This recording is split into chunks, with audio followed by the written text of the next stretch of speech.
Hi, welcome back to this video series on values and motivators. We're just going to keep going on to the next motivator that we're talking about, which is aesthetic.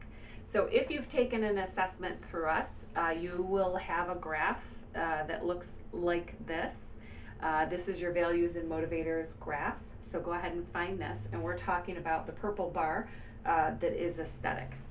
So high aesthetic people, again, that could be anybody that's in the 50-60% range and higher, are people that are really passionate about beauty and harmony in their environment.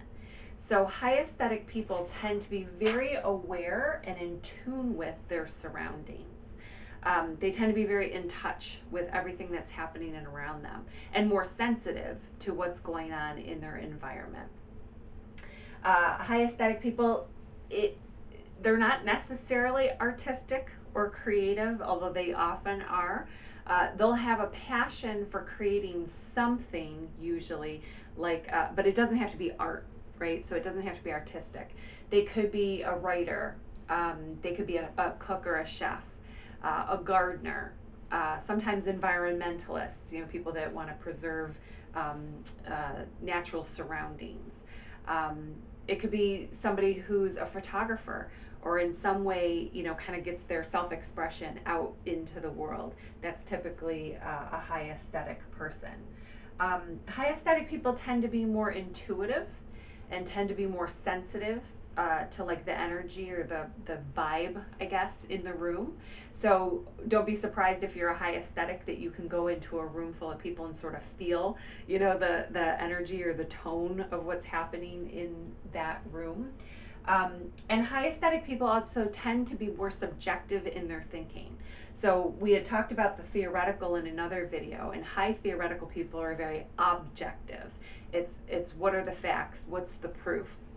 High aesthetic people don't think like that. They're sensitive to feelings and emotions. So for them, it's more subjective. When those two get together, don't be surprised if the high aesthetic says, I feel this way. This is what feels right to me. And the theoretical person just really can't make sense of that. If you're low aesthetic, then you tend to be more objective, kind of take things at face value. Maybe your surroundings don't impact you as much. High aesthetic people have a hard time when it's high working in, chaotic or dirty or loud environments, whereas the low aesthetic person isn't really going to be impacted by that. And the low aesthetic person also is just less sensitive to things that happen around them.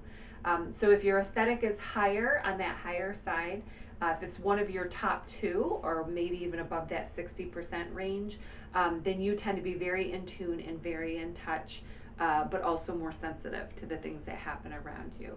If you have any questions on that motivator or any of the motivators, go ahead and reach out to us at info@discwizardonline.com.